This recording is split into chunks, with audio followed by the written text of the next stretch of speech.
So ఇన్ని discoveries చేశారు కదా సార్ మీ కెరీర్లో. సో మీకు బిగ్గెస్ట్ థ్రిల్ అనిపించింది, ఎప్పటికీ మర్చిపోలేను ఇది అని అనిపించిందా? అంటే అలా చాలా దొరుకుతూ ఉంటాయి. ఉదాహరణకి మేము అంటే డాక్టర్ వివి కృష్ణశాస్త్రి గారిని చెప్పుకోవాలి. ఆయనే నేను అంతకుముందు దేవాదాయ శాఖలో ఉంటే ఆహ్వానించిన తర్వాత డిపార్ట్మెంట్కి వచ్చాను. వచ్చిన తర్వాత ఆయన ఏమన్నారంటే, అప్పటి వరకు నేను గ్రాడ్యుయేట్ అయితే మీరు ఎంఏ ఆర్కియాలజీ చదవమన్నారు. నేను ఉస్మానియాలో మళ్ళీ ఎంఏ ఆర్కియాలజీ చదివాను. చదివిన తర్వాత ఆయన ఏం చెప్పారంటే, మీరు స్థపతి కేవలం ఆలయాలు పునరుద్ధరించడం, జీర్ణోద్ధరణ లేక ట్రాన్స్ప్లాంటేషన్ ఆఫ్ టెంపుల్స్, మునిగిపోయే ఆలయాల్ని ఎగువకు తరలించడం, అది మీ వృత్తిపరమైంది. కానీ మీరు ఈ డిపార్ట్మెంట్కి వచ్చారు కదా, మీరు చరిత్రలో కాలాన్ని ఎలా కొలుస్తారు, చరిత్రలో పురావస్తువుల్ని, కళాఖండాలని, తేదీలు ఎలా నిర్ణయిస్తారు, డేటింగ్ మెథడ్స్ అంటాం, ఇవన్నీ తెలియలేదనుకోండి, మీరే రేపు నాతో పాటు అలంపూర్ వస్తారు. అలంపూర్లో మీరు ఆలయాన్ని చూస్తారు. అది ఎప్పటిదో మీకు తెలియదు. మీరు ఆలయంగా చూస్తారు. భక్తులు ఆలయంలో దేవుణ్ణి చూస్తారు. ఎప్పుడన్నా అవసరమైతే అలా పైకి చూసి ఒక దండం పెడతారు, వెళ్తారు. కాదు, మనకు విస్తృతమైన బాధ్యత ఉంది. ఏమిటా బాధ్యత అని కృష్ణశాస్త్రి గారు మాకు చెప్పింది. మేము చేరిన కొత్తల్లో ఏమిటో చెప్పమంటారా?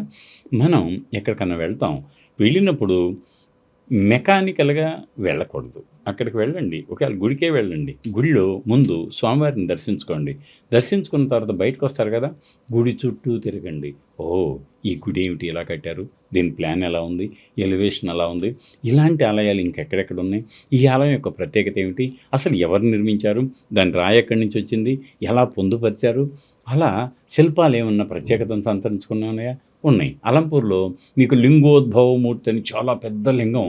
శివుడు ముగ్గురికి మధ్య గొడవ జరుగుద్ది. ఎవరికి? శివుడికి, బ్రహ్మకి, విష్ణువుకి. నేను గొప్ప అంటే ఇది మనకి తెలుసుకుంటాం కదా. నిజంగా అయితే ముగ్గురు సమానులే కదా. కానీ దాంట్లో ఈ శైవ మతస్థులు ఏం చేశారంటే, శివుడే అధికుడు, వైష్ణవులు విష్ణువే అధికుడు అని పాపం బ్రహ్మను ఎవరు పట్టించుకోరు. వీళ్ళిద్దరి మధ్య ప్రధానంగా పోటీ. అప్పుడు ఏం చేశారంటే, శివలింగం శివుడే పెద్దవాడు, ఎందుకంటే ఆ శివలింగం యొక్క ఆది ఎంత ఉందో మొన ఎంత ఉందో ఎవరికి తెలియదు అని అన్నప్పుడు, బ్రహ్మ హంసరూపంలో పైకి వెళ్ళి దాన్ని చివరి చూద్దాం అనుకున్నాడని, విష్ణువు భూవరాహమూర్తిగా భూమిని తవ్వుకుంటూ కిందకి వెళ్ళాడని. కానీ ఇద్దరూ అలసిపోయి కొన మొదలు తెలియక మళ్ళీ వచ్చి మహానుభావ శివుడే గొప్పవాడు అని చెప్పాడు అని శైవులు ఒక రకమైన లింగ పురాణంలో లింగోద్భవమూర్తిని గురించి పేర్కొన్నారు. అది మనం పాఠ్యాంశంగా చదువుకుంటాం. మేము కూడా శిల్పకళాశాలలో చదువుకుంటాం. అదిగో అలాంటి చక్కటి బొమ్మ మనకి అలంపూర్లో ఆలయం మీద ఉంది. మరి అది అక్కడికి వెళ్ళినప్పుడు ఇదిగో ఈ శివపురాణం లేక లింగ పురాణంలో ఉన్న ఈ అంశం మనకు అక్కడ చూసినప్పుడు శివలింగం మధ్యలో శివుడికి పైన మళ్ళీ హంస రూపంలో బ్రహ్మ, భూవరాహ రూపంలో విష్ణువు కనిపిస్తారు కదా. చూసారా, ఇది ఎంతటి నేరేటివ్, చక్కటి ఒక కథని ఆసక్తికరంగా భక్తులు ఆలయం చుట్టూ తిరిగేటప్పుడు తెలుసుకోవటానికి, మనం ఆ పురాణాలు, ఇతిహాసాలు వీటన్నిటిని కూడా మనం తెలుసుకోవడానికి ఒక చక్కటి అవకాశం కదా. అదిగో అలా చూడాలన్నాడు. ఆలయం ద్వారబంధాలు ఎలా ఉన్నాయి, స్తంభాలు ఎలా ఉన్నాయి, స్తంభాల్లో రకాలు ఉన్నాయా, కప్పు సాదాగా ఉందా, లేదు అలంకారంగా ఉందా, ఉంటే ఏమిటది, దాని పేరేమిటి, ఇలా ఎన్ని రకాలైన విషయాలు తెలుసుకోవాలని చెప్పాడు కదా.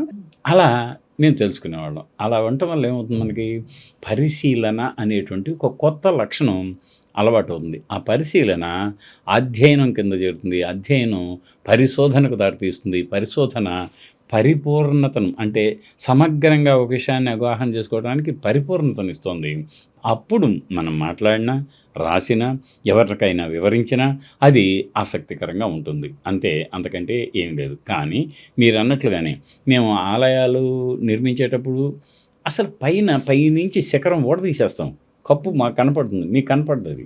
అంటే ఓడదీస్తే అందరికి కనపడుద్ది. ఇప్పుడు మనం ప్రత్యేకంగా చూస్తే ఆలయం యొక్క కప్పు కనపడదు కదా, మూసేస్తారు. చుట్టూ కట్టుకెళ్ళాం కాబట్టి కప్పు మొత్తం ఉంటుంది. అసలు ఆ కప్పు ఎలా అమర్చారు, ఒక్కొక్క దానికి ఒక్కటి జాయింట్ అట్టు చేశారు.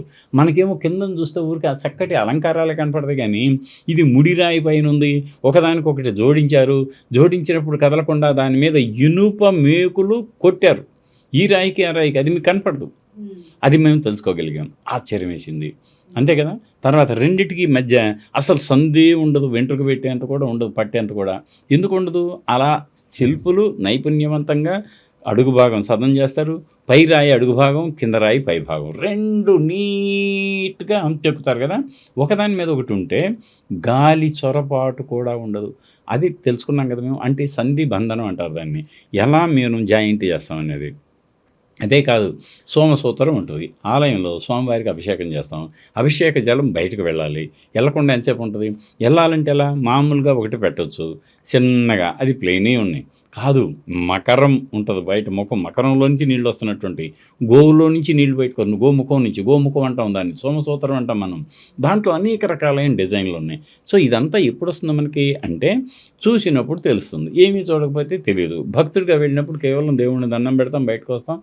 ఈ ఈ ఇలా దేవాలయ నిర్మాణ ఒక్కొక్క దశలో ఒక్కొక్క రూపు ఎలా సంతరించుకుంది, ఏ ఏ రాజవంశాల కాలాల్లో ఏ ఏ శైలులు ఉన్నాయి అనేది తెలియదు కదా. అది మాకు తెలుస్తుంది. ఇంకా తవ్వకాల్లోకి వెళ్దాం.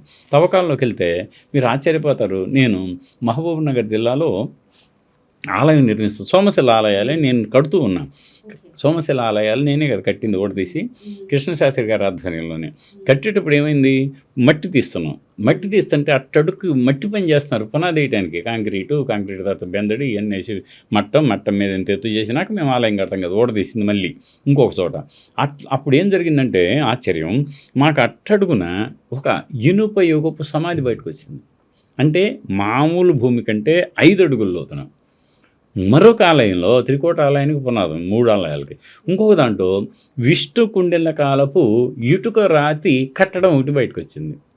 ఇంకొక దాంట్లో దానికంటే కింద వరుసలో శాతవాహనంలో ఇటుకలు వచ్చినాయి మాకు బయటికి. శాతవాహనంలో మట్టి పెంకు దొరికింది డాక్టర్ బి సుబ్రహ్మణ్యం గారికి. దాని అర్థం ఏమిటి, ఒక్కొక్క సందర్భంలో ప్రజలు ఒక్కొక్క చోట నివసించి ఆ కాలానికి సంబంధించిన పనిముట్లను, పరికరాలను, ఆభరణాలను వాళ్ళు వినియోగించిన తర్వాత ఏదేని ప్రమాదవశాత్తు అక్కడే వదిలితే అవి కదా భూగర్భం ఏది. అది మాకు తెలిసి కొత్తగా ఒక పూస కనపడితే మాకు ఎంత ఆనందంగా ఉంటుంది. మట్టి పూస. ఆ మట్టి పూస మా దృష్టిలో డైమండ్ కంటే విలువైంది. ఎందుకో తెలుసా? డైమండ్ పైన ఉంటుంది, పైన తయారు చేసుకుంటున్నాం, మనం ఆభరణంగా పెట్టుకుంటున్నాం. మాకు భూమి పొరల్లో 5 అడుగుల లోతున నాటి మానవుడు మట్టిని బాగా రంగరించి అద్భుతంగా ఒక పూసం చేసి, పూసకు మధ్యలో రంధ్రం పెట్టి దాన్ని కాల్చి బయటకు తీసి నగీషీగా చేసి ఇలా మట్టి పూసల దండ వేసుకునేవాళ్ళు. మరి మాకు అది దొరికిందంటే ఎంత విలువైంది తెలుసా? ఎందుకు? 2000 సంవత్సరాల నాటిది. దానికి కళాత్మక విలువ అత్యంత విలువైందనమాట. అది ఒకటి. ఇంకా ఆభరణాలు దొరుకుతాయి. ఒక్కొక్కసారి ఆభరణాలే దొరుకుతాయి. అట్లాగే చిన్నమారూరులో తవ్వకాలు చేస్తున్నాం. తవ్వకాలు చేసి 1979 అప్పుడు నేను ఆ డిపార్ట్మెంట్లో లేను, కానీ పక్కనే ఉండి చూసే. జటరోలు గుళ్ళు కొడుతుంటే వాళ్ళు తవ్వుతున్నారు. తవ్వేటప్పుడు ఏమైంది, లోపలికి వెళ్ళిన తర్వాత శవాలని పాతి పెడతారు కదా. మొగుడు పెళ్ళాల శవాలను పాతి పెట్టారు ఒకే గుంటలో.